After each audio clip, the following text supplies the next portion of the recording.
So Gas Network presents sports for the culture. I'm here with the family. Bryce, XXV, Double I, Rome, D-Melo, Gruff Lion. T-Boogie, man.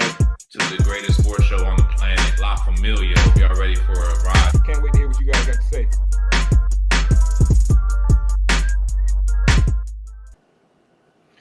Yes, we back. It's your favorite sports show, Gas presents sports for the culture. I'm your host tonight at Bryce XXV Double I.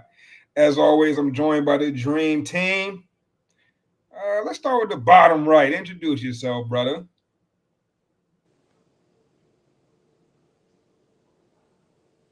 All right, looks like he needs a minute. Technical difficulties on the bottom right. Top right, introduce yourself. What up, man? Scruff. Some know me as Scruffs.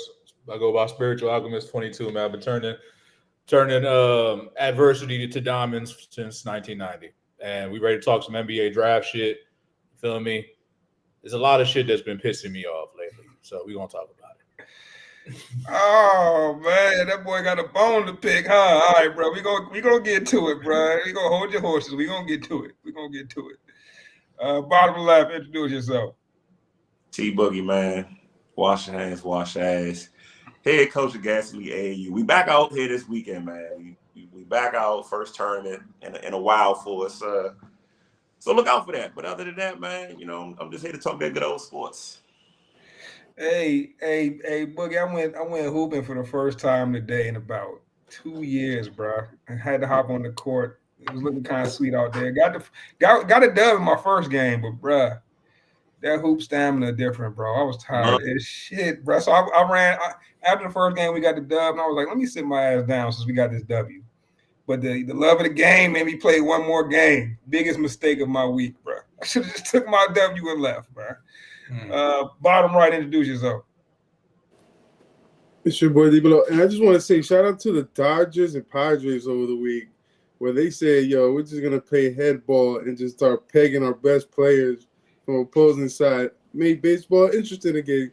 Gave you the early 2000 kind of vibes where it was like, yo, no best player is safe.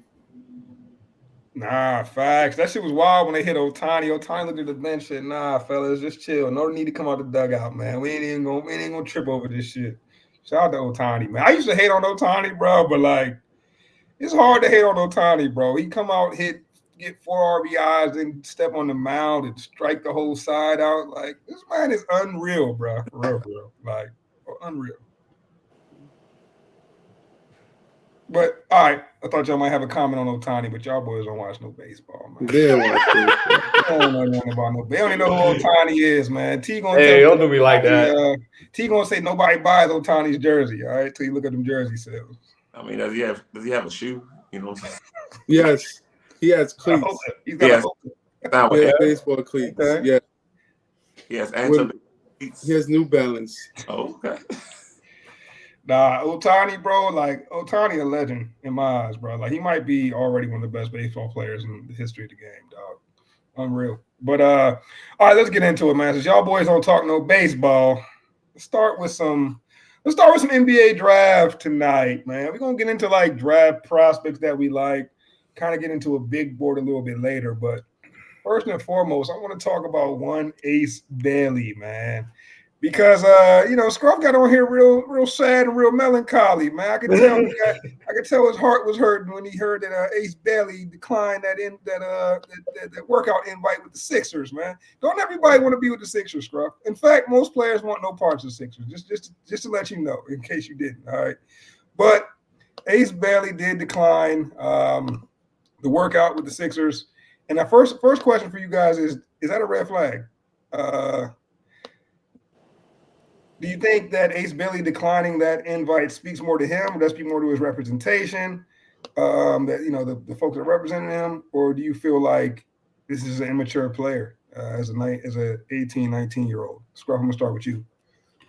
I tend to lean towards two things: the representation and the culture. I don't know. I ain't gonna try. I feel like I'm gonna be coming for this man. I might get come for myself. You know what I'm saying? But this dude, Amari Cooper. Yeah, I know that sounds a little crazy. This dude, Amari Cooper, right? Whose son was Sharif Cooper, right? I believe they mismanaged his career as well because he came out way too early, ended up being a second round pick, and now he's like a G League guy for his entire career.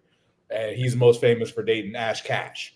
All right. So like they mismanaged his bag. He could have went back to school and he could have been a top 10 pick. He was a hell of a player, if you ask me. And now they're doing it with Ace Bailey. Ace Bailey's represented by that same dude, Amari Cooper, Sharif Cooper's dad, Ted Cooper's father.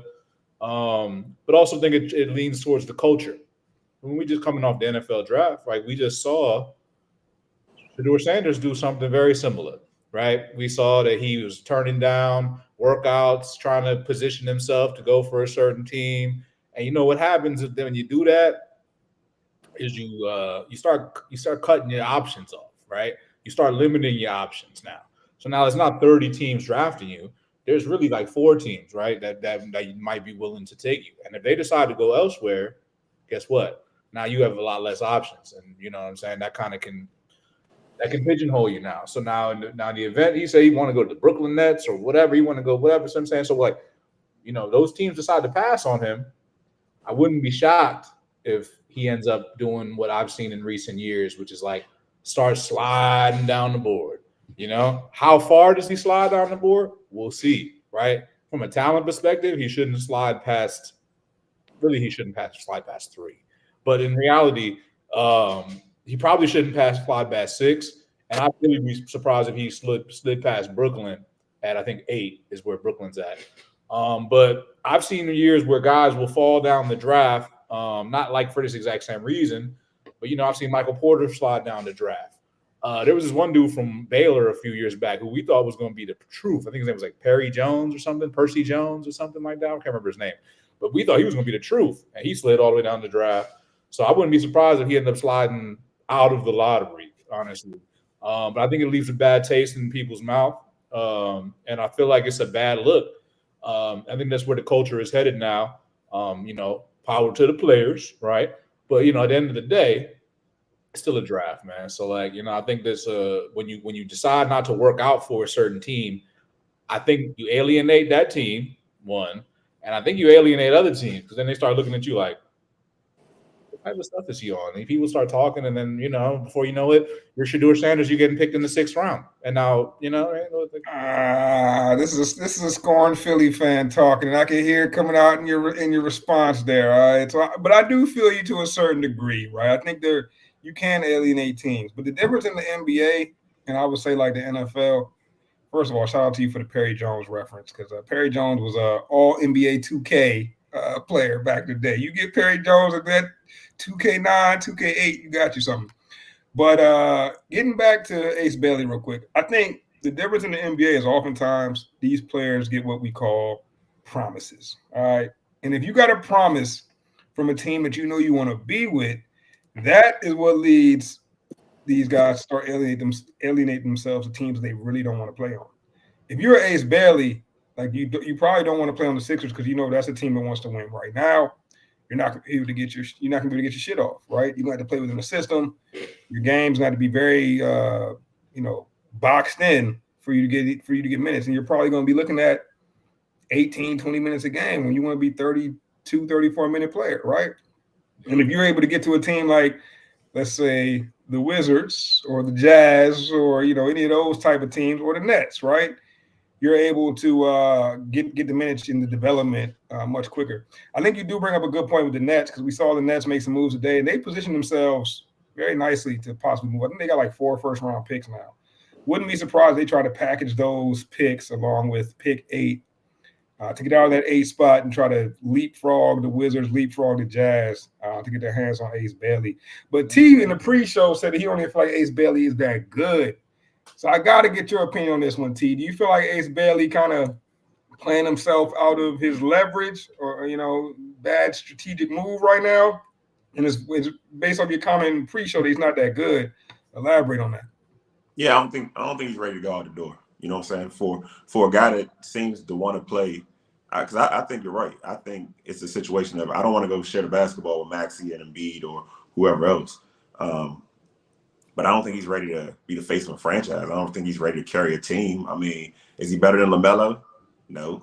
And look at the Hornets, perennial losers. So, yeah, I don't think Ace Bailey is a guy to turn your franchise around.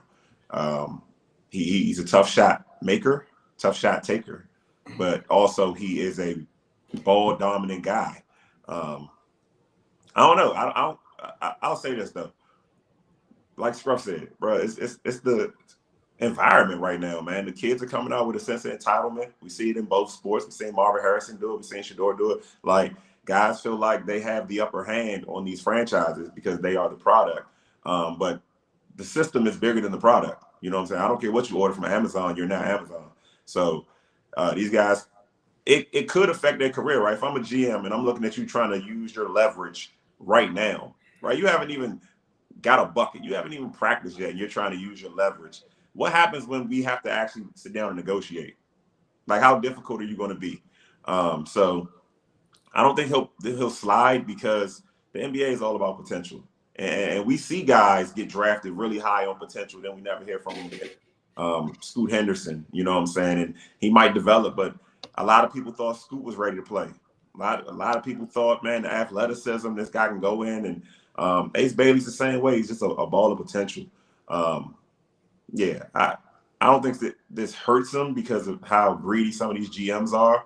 But realistically, if I'm a GM and I'm in the lottery, I'm sliding him back. He's not Harper. He's not Edgecombe. I think this is going to be one of them drafts where it's really, really top heavy. But when you see top heavy drafts, there's always one or two huge misses. I think he could be a big miss. You think he better than Edgecombe? I mean, if you were both on the board, who would you take? Edgecombe or Bailey? It depends on what my roster situation is. Like, let's just say if you were Philly, I'm taking Edgecombe. See, this is where the conversation gets interesting, right? Because when I start to evaluate Bailey versus Edgecombe, Bailey versus the top five, and right now consensus top five as far as like mock drafting goes is Flag 1, Dylan Harper 2, split between Con Knipple or VJ Edgecombe at 3, and then most people have Trey Johnson going at 4, and then that split whoever you didn't take at 3, Knipple or Edgecombe at 5, right? And then they got 6. They got Ace Bailey falling to Washington right now, right? I think the Nets are the wild card there that we can see them trading up and make it go crazy. But when we start comparing like these players to each other directly, I think then we have to start getting into like ceilings and floors, right? And when we start talking about Ace Bailey's ceiling, and this is why he's going to be such a polarizing prospect through this he has been through this entire process. And, tomorrow night will be very telling on what the league thinks about him. Because, like, coming out first, I say 5-6 games of the college season, y'all remember I was ranking Ace Bailey above Cooper Flag. Like, when I saw what type of talent he had, and like T said, tough shot taker, tough shot maker, because that to me translates to the league pretty seamlessly, bro. Like, because in the league, you have to be able to make tough shots. You know what I'm saying? Like, you're not getting a lot of easy shots in the league.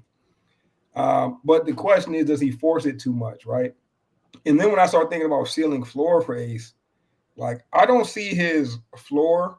Like, to me, Ace Bailey's floor is a taller J.R. Smith. That's the floor. Like, I don't think there's any world where he's not a tall J.R. Smith at the worst, bro. Like a guy that comes in, gets hot quick, makes some tough shots, gets you an easy 12 points, and then maybe you got to sit him down because he start wilding, right? You know what I'm saying?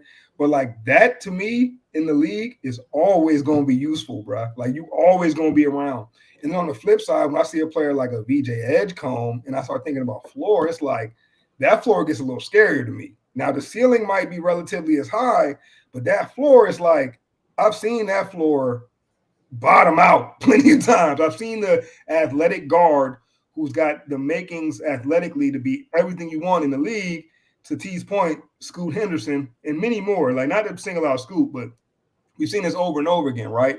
This player that seemingly has the athletic ability that can't put it together because they don't have the offensive skill set, right? Or the touch. I'm not saying that's VJ Edgecombe, but I'm just talking about when we start looking at floors, bro, I feel like Ace is getting a little too much heat for his floor, but really I think his floor is a lot higher than some of these other prospects in the top 5, top 10.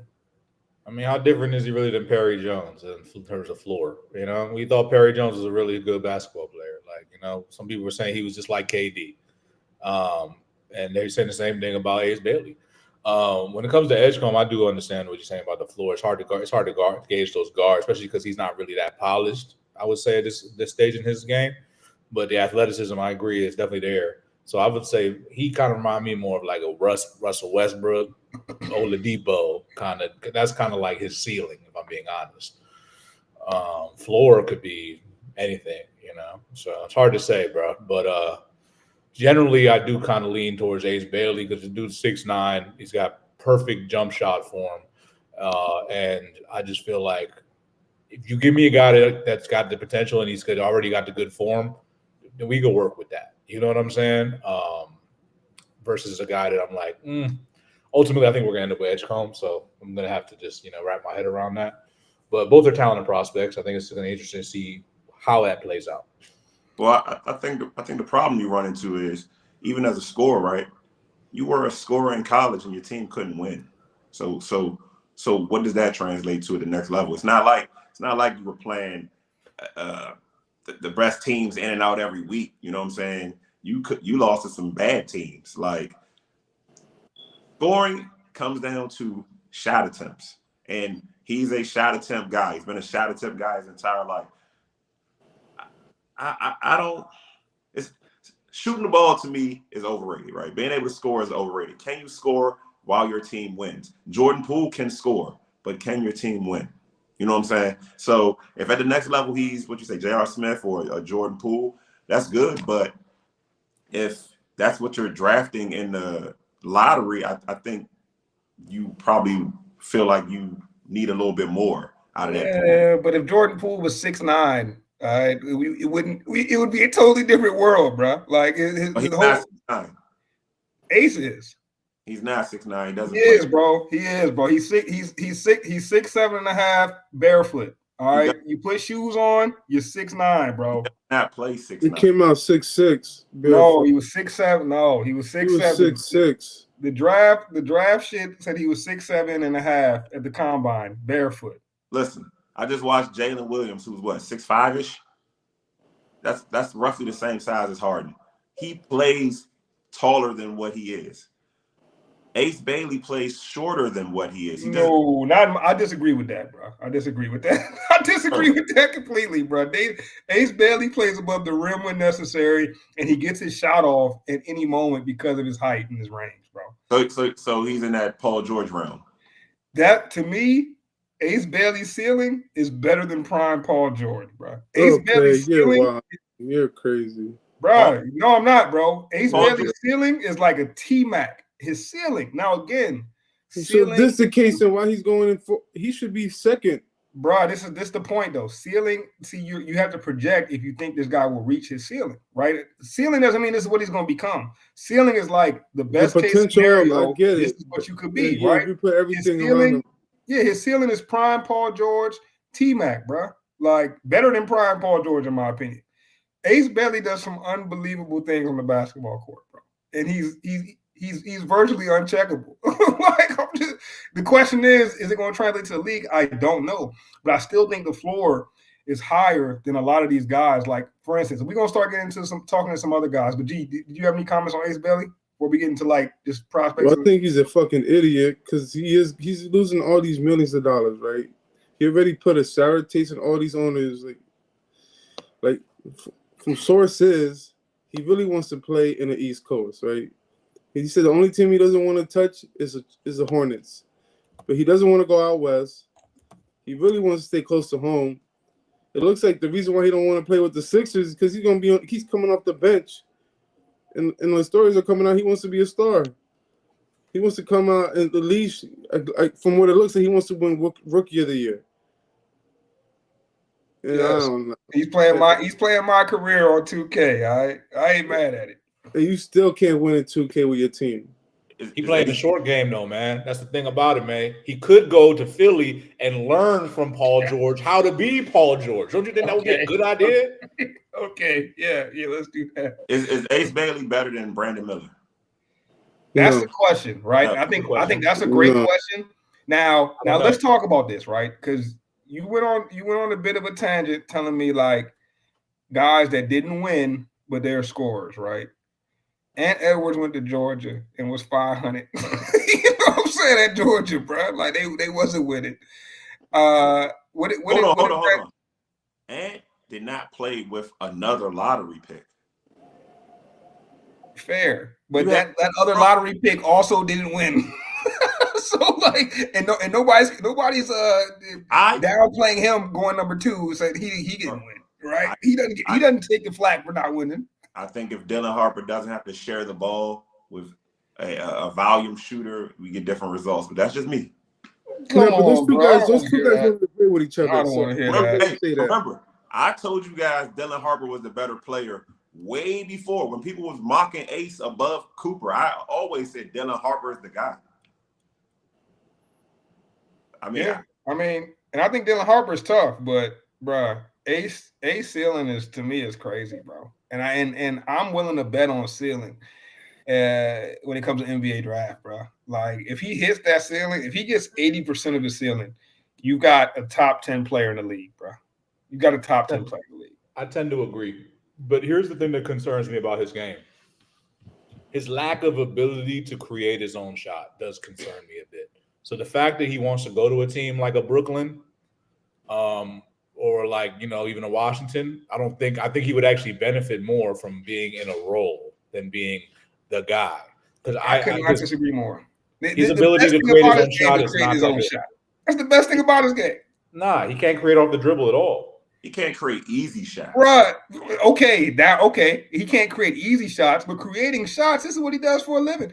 Every shot that he damn near gets, unless it's a oop, he creates. It's a lot of pull-ups and fades and turnarounds and Bryce, I'm shooting the turnaround right in your face, and you're not stopping. I just watched Shea win the championship shooting mid-range in everybody's face, bro.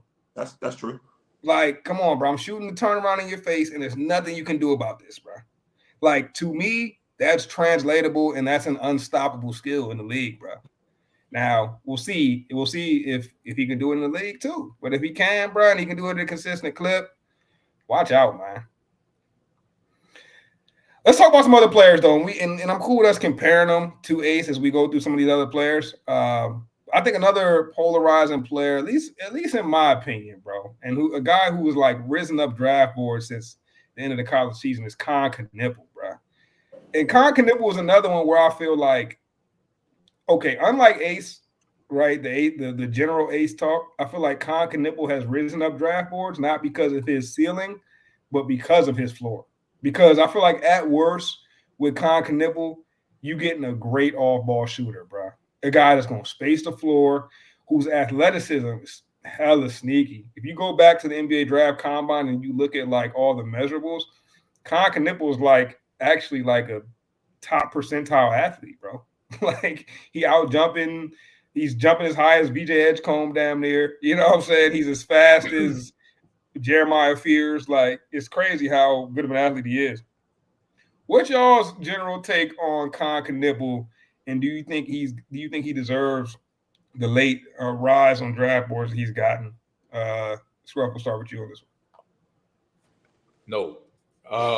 No, not a fan. To be honest, to me, he looks like a role player, and that's not to say that that's a problem, But you saying he got a high floor, so basically you're telling me he's guaranteed to be a role player, right?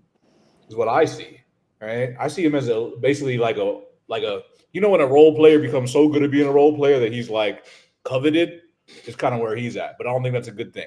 I don't think it's a good thing for him. So to me, we talk about drafting on potential. You talk about drafting on potential. To me, if you draft a Knueppel over a Ace Bailey, over a Edgecombe, over a Jeremiah Fears, like straight up, you stupid, man. You stupid. That's all I gotta say. You stupid. That's stupid. You drafted basically because this is what I think of Knueppel. To me, he's like a Jared Dudley kind of guy, like a rotational guy that you could bring in off the bench and he can get you some hustle points. He might, get you some buckets and shit. But like, I'm not really like, you're not building your franchise. Like, this is a great draft, man. Like, you're gonna take a guy in the top 5 that is going to be a role player, or are you going to get a guy that you can build your franchise around? Because the other guys in the top 5 are drafting guys that you could build a franchise around. Cooper Flagg, Dylan Harper, Ace Bailey potentially, BJ Edcombe. I said he had Russell Westbrook potential. Shit, Jeremiah Fears looked like a franchise point guard to me, but you want to draft a role player. Cool. Stupid. So, no, I'm not a fan, and I think he's going to be a bust. Wow. No Kai Knipple love, man. T, what you think? It's not lost on me that his rise coincides with some better players slide.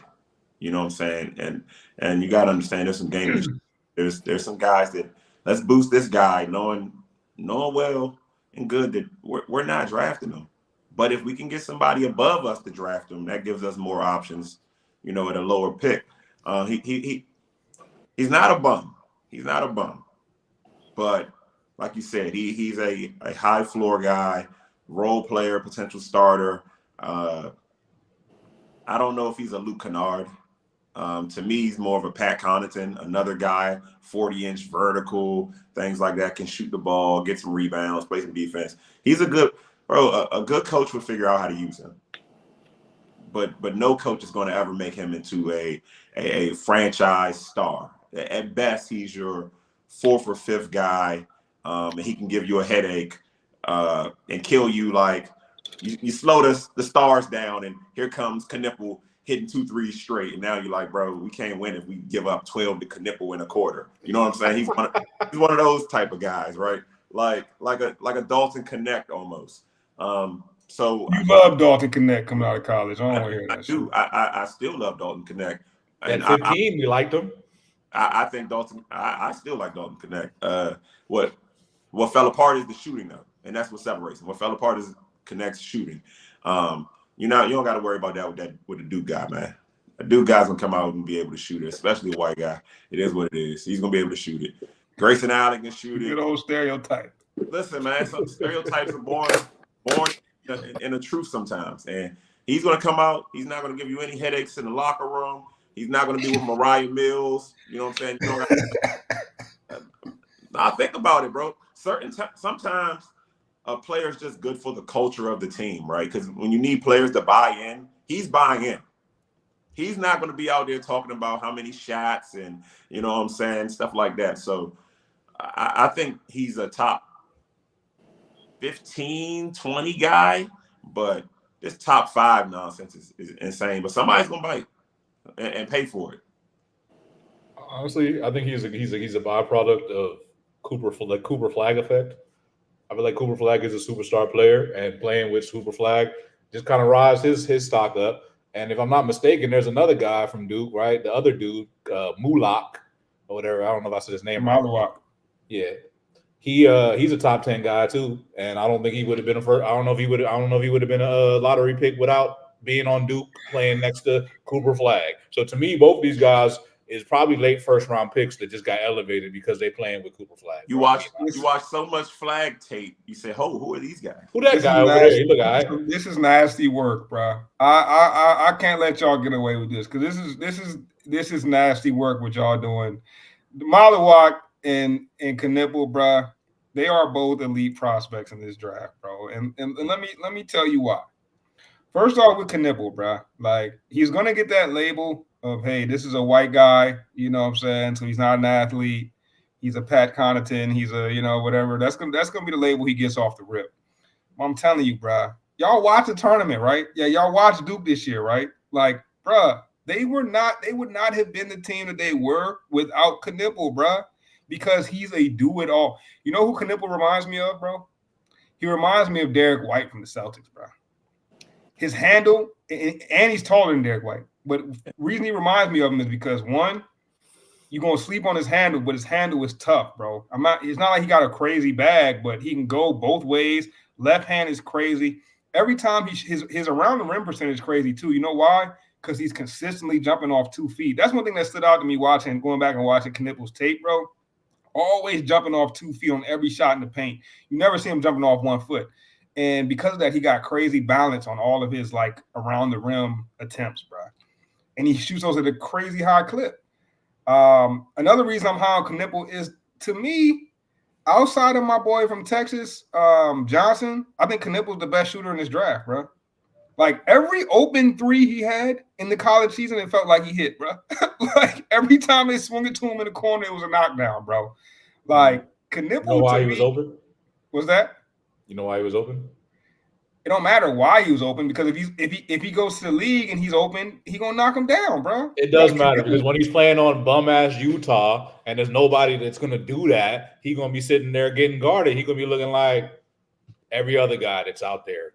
Bro, I'm telling y'all right now, bro. Y'all gonna have egg on y'all face when Knipple start going crazy in the league, bro. And I'm not saying he's gonna be like some sort of 20-point scorer, but you telling me right now, if exactly who Alex Caruso was in this draft, he's going top 5, bro. Like if I told you Alex Caruso, exactly what he is in the league right now, you can draft that as a 21-year-old. That's top 5 in this draft, bro. It is, bro. It is, bro. And like a player coming off the bench, top 5. You hear me, G? You bro, hear that? What Alex Caruso's doing, bro? He's changing. Off the bench, come on, bro. He's a guy. He's a rotational player, bro. Yeah, bro, literally changing the game, bro. Literally changing the game, and that's the type of skill level to me that Con Knipple has, bro. He's got the ability to come in, change the game. Great defender, great jumper, great handle. Like that's a dog. Connell changed the game too, but he was never going to be a top 10 pick, bro. It's just rules to this shit, bro. You're naming very role player like attributes. You're not going to give up a top 5 pick for it. Come in. Go away, guys. Green there if you're going to do that. Give us some energy, make some shots, get some stops, and let our good players rest. I hope he go to the Wizards or some shit. The way you talking about him. Yeah.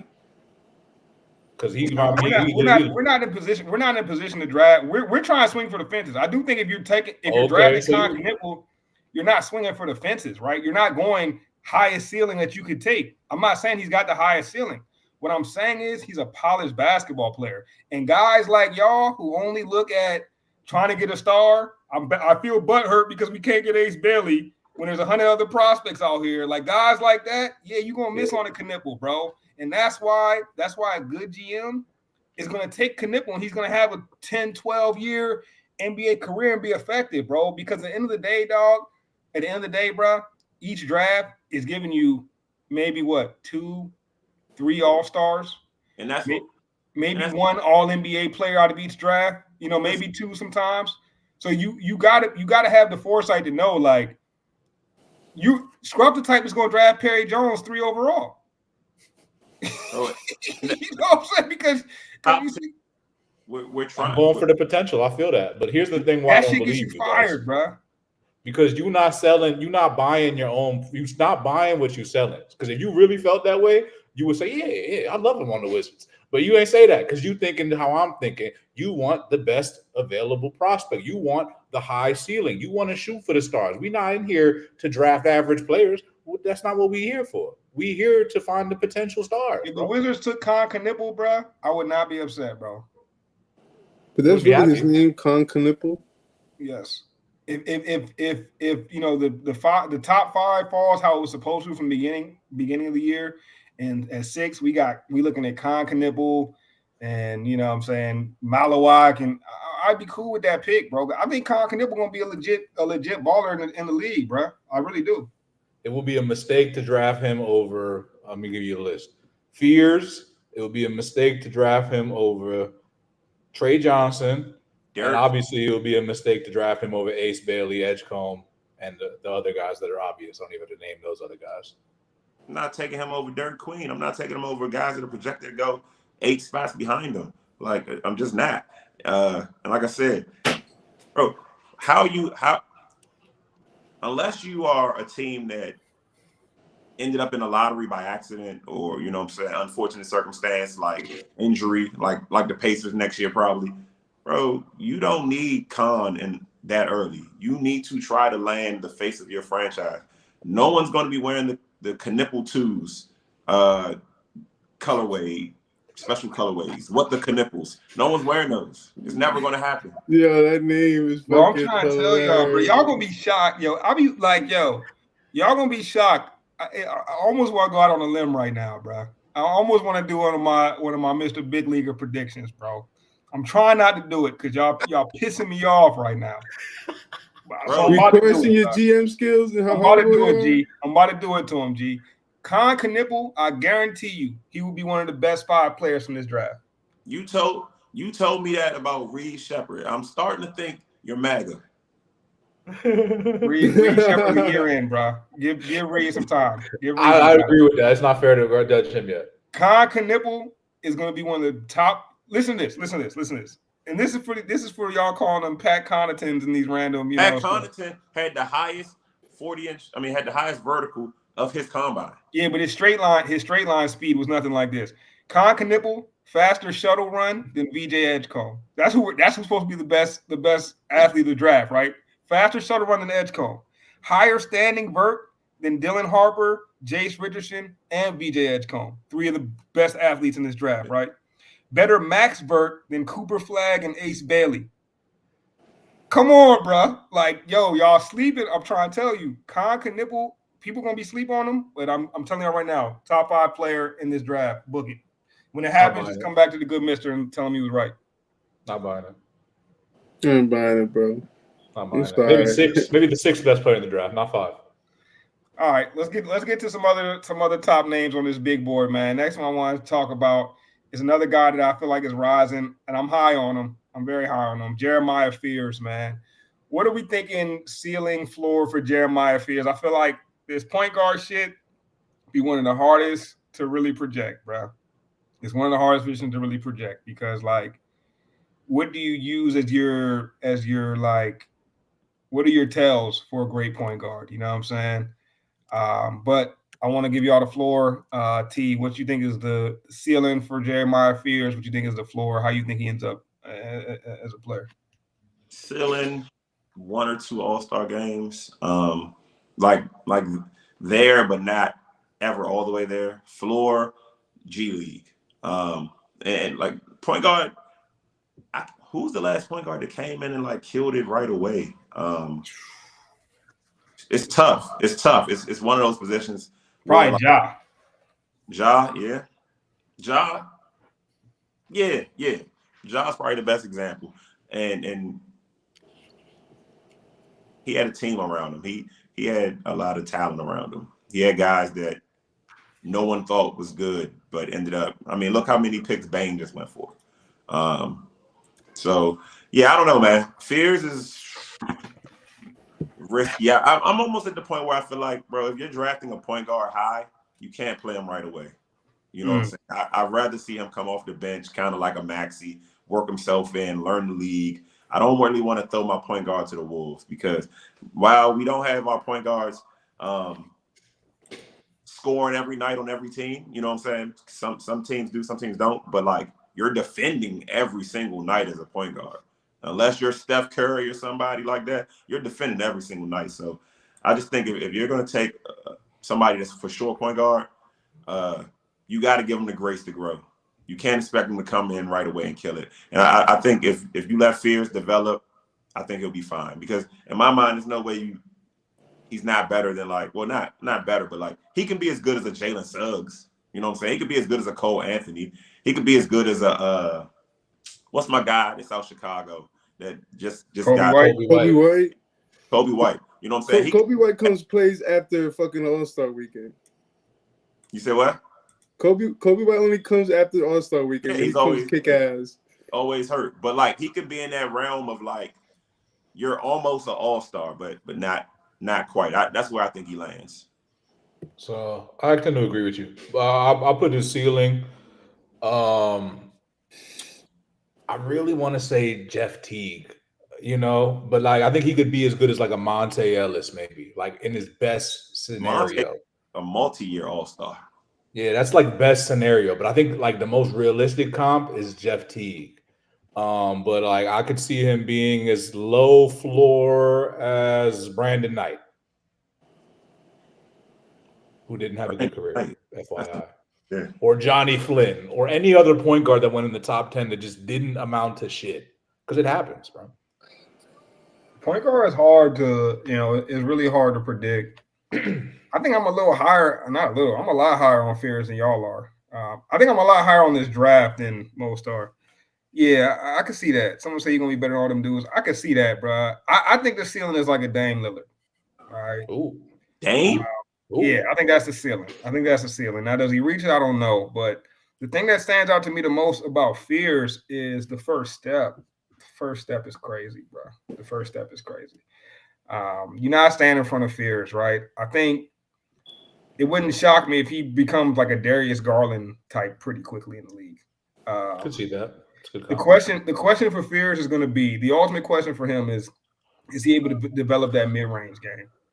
Right, because when you got that crazy quick first step, when it ends up happening in the league, the reason why some of those guys scrub listed weren't able to last, right, is because they were all crazy athletic, Johnny Flynn's and that type, right? But if the bill comes out on you that all you got is a first step, we're gonna give you the midi. You know what I'm saying? Like, we gonna just guard you for your first step. I'm gonna take a step back as soon as you start coming at me because I don't have to guard you. I don't gotta be up on you, hip checking you, right? So for a guy like Jeremiah Fears, the question is going to be, can he get that consistent midi? If he's able to do that, bro, watch out, bro. Jeremiah Fears got real potential, and I think he also has some sneaky athleticism. This is a guy that like reclassed, if I'm correct here. I think he reclassed. I think he's actually a year younger than the rest. He's only 18. Yeah, exactly. He's a year younger than everybody else, should be. And I think that's the other impressive part about Jeremiah Fears is, this guy's young. He can't, but so he's projected to go to the Nets. He can't go in New York. He needs to go somewhere better. No, I don't think he falls past 6. Listen, Fears, like I said, I think you just need to sit him. You know what I'm saying? Not bench him, but like 20 minutes. You know what I'm saying? I don't think he comes in and you give him you can ruin a guy by pushing him too hard too early. I'd like to see him come in and just develop. I think he'd be a great fit in Utah. Because if what you guys are saying, right, when you say he can be maybe a Dame Lillard, Jeff Teague, like that's Maxey, right? That's kind of what Maxey is. But Maxey come in and right away kill it. You know what I'm saying? There was flashes off the bench in the rotation. Then they baby stepped him into a superstar. And I think Fears kind of has to go that route. Yeah, but I feel like it also goes with like where you land at. Like if you don't have at least like a good mentorship around there, you're gonna be the Hornets. You're gonna be Utah Jazz. When you have all this potential, but you ain't got no one guiding you. That's the key though to 98, 99% of these draft picks, right? Where they land, because unless you're like a Giannis or a Luka or just a supernova of a talent. Like where you go is going to dictate how your career goes. So when you see Ace Bailey saying, I don't want to go here, you kind of understand it, even if you don't agree with it. Steve Francis didn't want to go certain places. Like it kind of makes sense, man. But Fears, I think he'll be all right wherever he goes, as long as they don't throw him to the wolves too quick. Colin Sexton is not exactly the mentor that I like. Clarkson is, it's not horrible, I guess. But Utah, Utah's a good spot for him. If you put those two guys' skills together, you got a good player there. Sexton and Clarkson, that'd be a hell of a guard if you put them together. I'm gonna go out on a limb again, bro. And I am a Dylan Harper fan, but I'm telling you, it wouldn't shock me if Jeremiah Fears ends up being the best point guard from this draft. Fuck no. No, I think this is a really good draft, right? I think this is one of them drafts where you're going to get a bunch of guys that are starters eventually, and you're going to see those rivalries. Like who came out with Fox? Was it LaMelo? Yeah, like that. I think we're going to see kind of some of those who's rising, who's ascending. But I think if we're talking like that, then I think Harper has the best odds because he's going to get the chance to like. His first year, he might not sit behind Kyrie, but Kyrie's gonna be right next to him on the bench. Listen, y'all. Well, not Kyrie, the Spurs. So he gets CP. CP might not come back, bro. What? He's still a free agent? He's a free agent right now. Oh wow! So nonetheless, you get a De'Aaron Fox right there. Yeah, no. I'm big on Harper. To me, he's a mix between Cade Cunningham and Jalen Brunson. More Cade Cunningham than Brunson, I would say. Actually, pretty similar. But he's good enough to play both guard spots. He's big enough to guard both guard spots, and I feel like that's what really matters in this league, bro. You can't really be a lead guard and be a little guy anymore.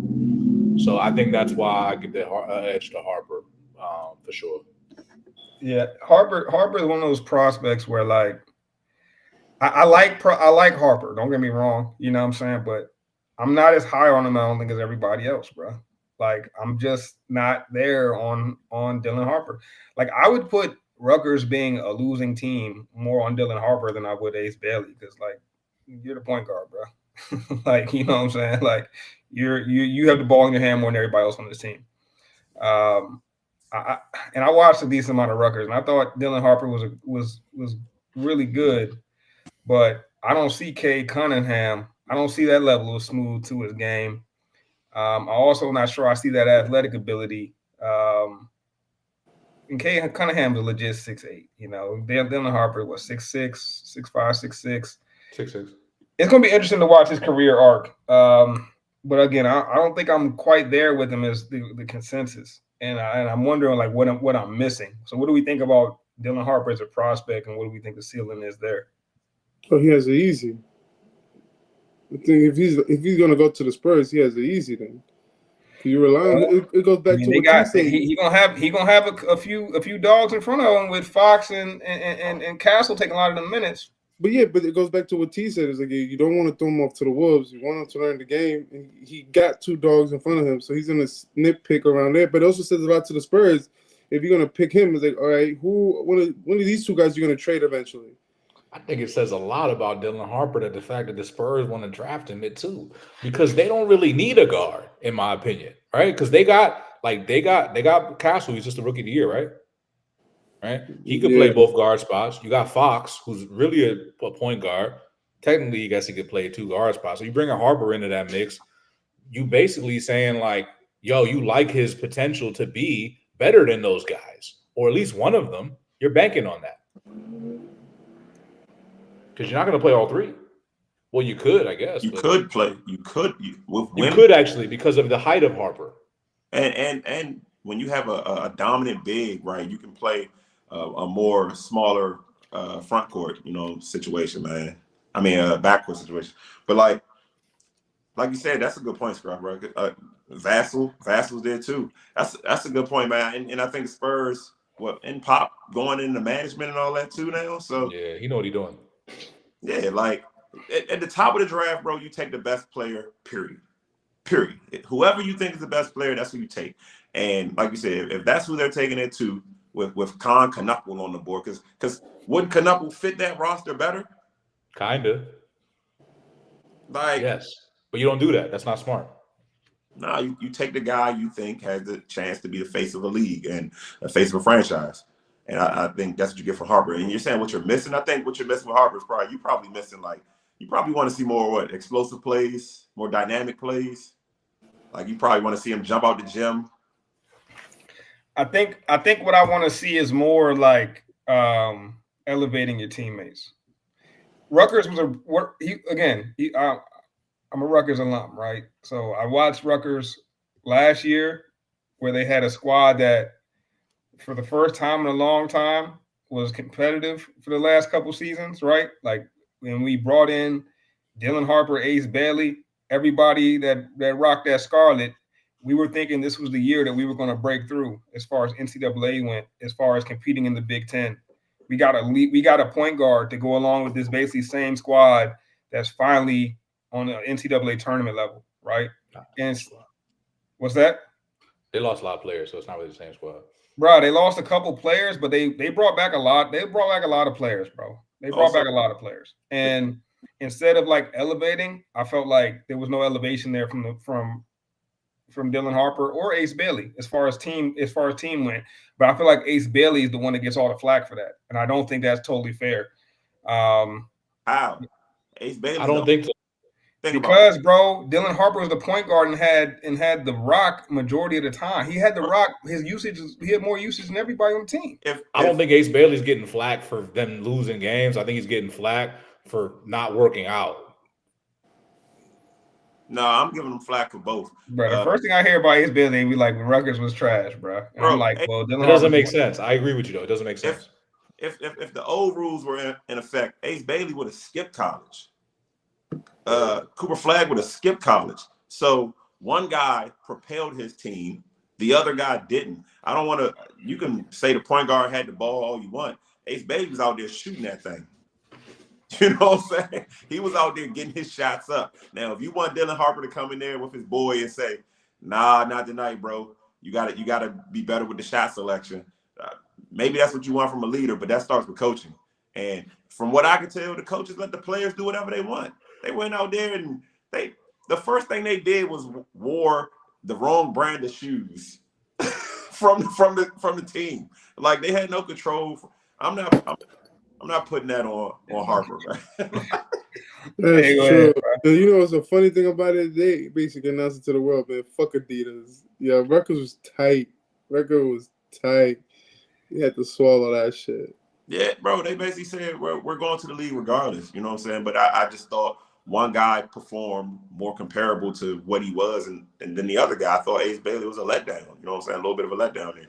I think this pretty much confirms that Rutgers is never going to get another top prospect.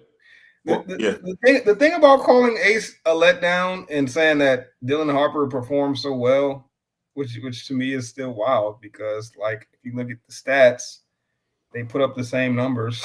Like, it's not like Dylan Harper was a way better shooter from the field. It's not like they were not supposed to be the same caliber of player.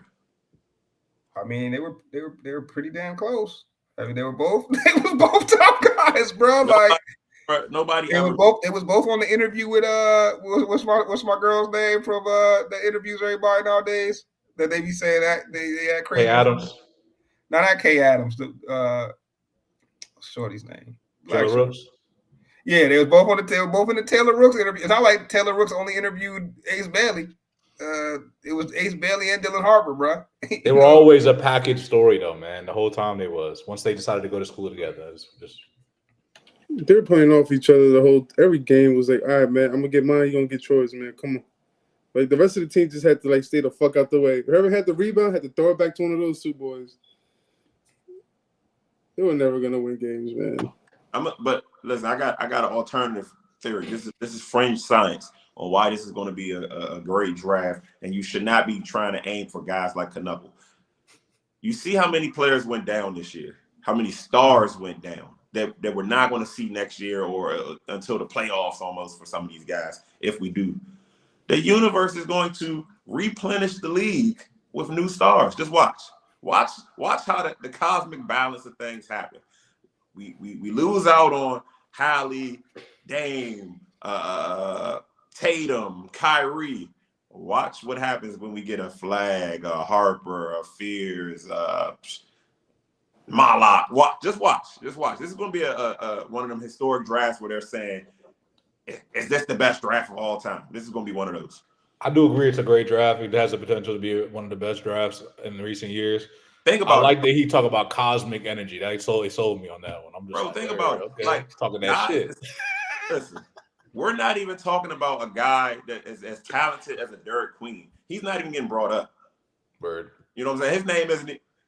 His name isn't even moving any headlines, and he's a for sure dog. So it's like, listen, man. This is another guy I rock with, man. We ain't talking about Derek Queen yet, but I think he deserves his moment. So I feel like Derek Queen is another one of these wild cards in the draft where, like, yo, the Thunder get Derek Queen, that'd be crazy. He slid down a lot of boards, though, man. That's the thing about it that's very interesting to me because I think he slid up the board after the tournament, right? And he was like he was looking like he was going to be a top 10 pick, and now I'm looking at him falling outside the lottery based on what I'm seeing. But I tend to lean towards guys that stock rises during the season, and especially during the postseason versus guys that are jumping around like cones and shit, and then their stock rises. So like, give me the basketball players, like for real. So like, yeah, I agree with that. I think Derek Queen is going to be. I can guarantee you this: he's going to be one of the top 10 players in that draft. Like he will be better than Ron Knippel, whatever the fuck his name is. KK. They hate Con Nipple, man. I'm trying to tell y'all that boy gonna Give be me a nice. Derek Queen any day before Con. I'm a Derek Queen fan. Don't get me wrong. There's a couple. Let's talk about before we finish up with the NBA draft. Let's talk about some players that are later. That second, third tier, right? We honed in on the top 5.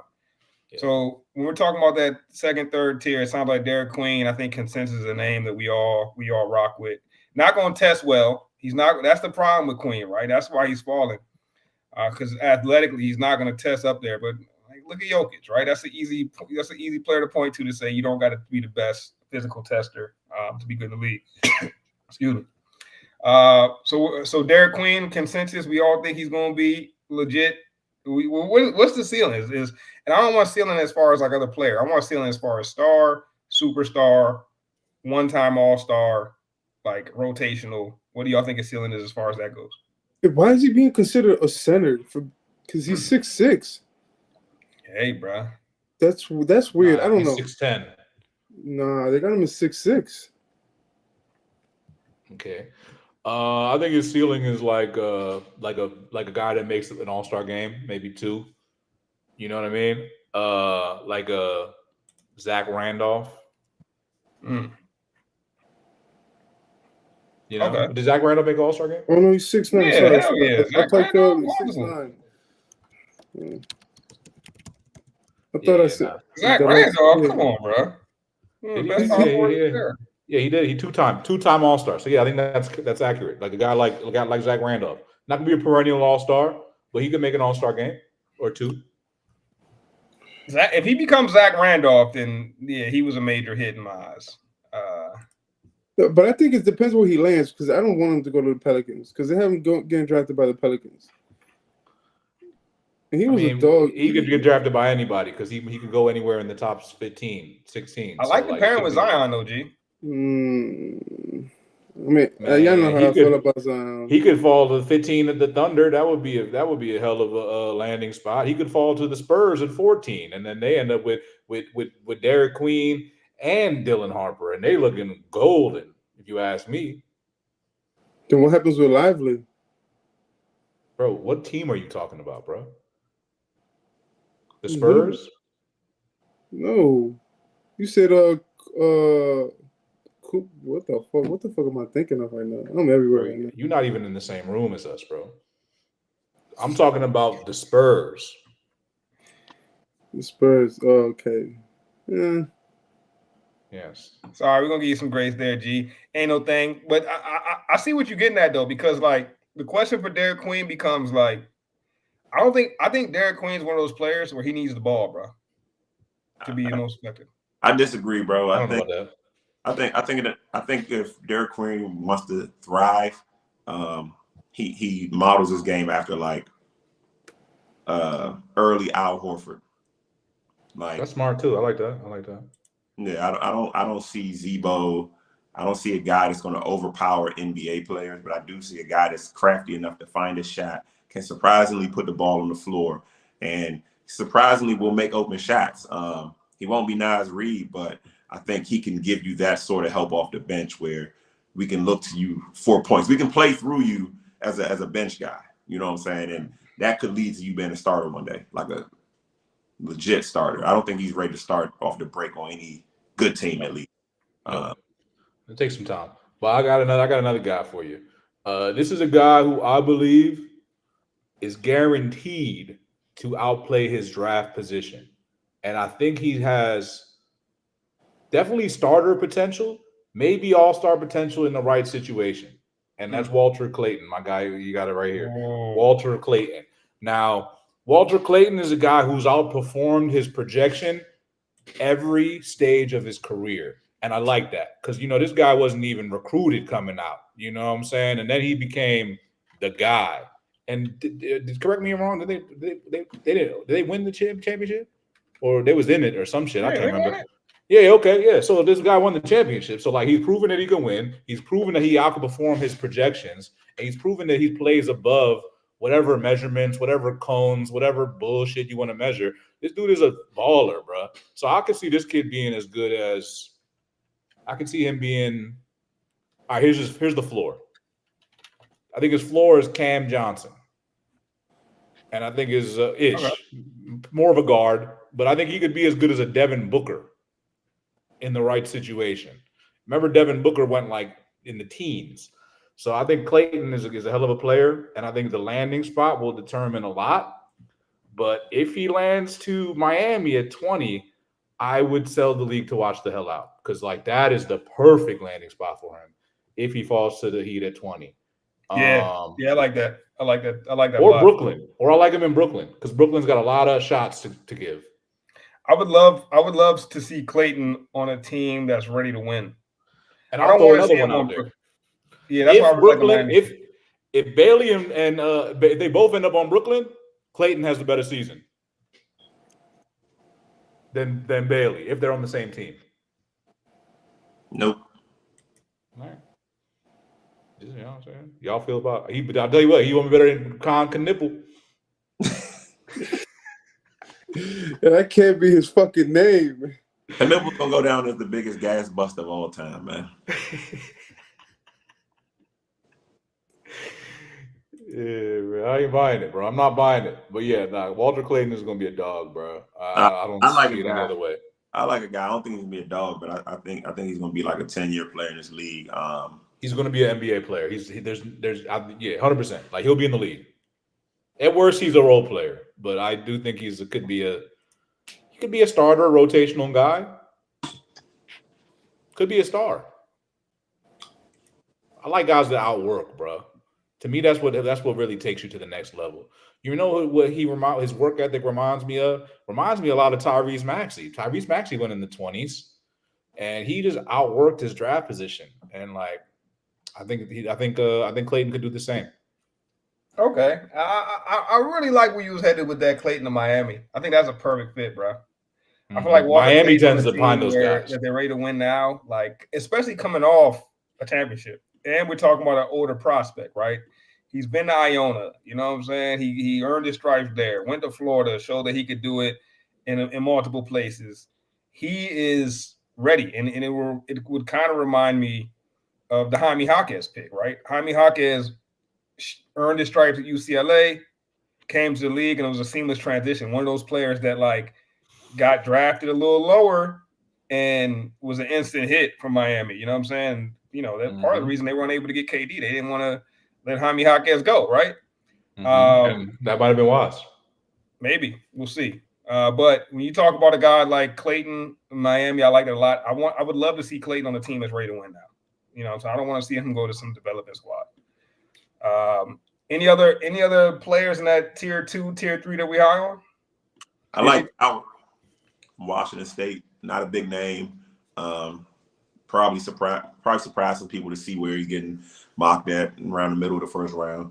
3-and-D, that's the way the NBA. That keeps you in the league. You can play defense, you can knock down open shots, and I think that's the best shooter in the draft. I know he was limited this year, but he can shoot it. And I don't think that's a franchise changer, but at 15, 16, 17, 18, and you're trying to turn your franchise around or get to that next level, I think that's the perfect guy to bring in and develop. And hopefully you get a Dylan Brooks or a Desmond Bane type guy. And I think that's kind of his trajectory. Give me Jace Richardson for 500, Alex. Because like I feel like that's a good pickup, bro. If you looking at the late first round and you get a guy like Jace Richardson, who I think is a hell of a player, with an NBA pedigree, feel good about that. I would bet that he ends up having a long career. Listen, it's going to be some late round, second round guys because, bro, this draft is so top heavy that there's going to be some guys with some chips on their shoulders, feeling like these guys aren't better than me. I'll tell you this, man. I got a few that I think are going to be star potential. First one I got to throw out there is my guy from South Carolina, Colin Murray Boyles. I wanted to make sure he was hyphenated last name. I wanted to make sure I got it right.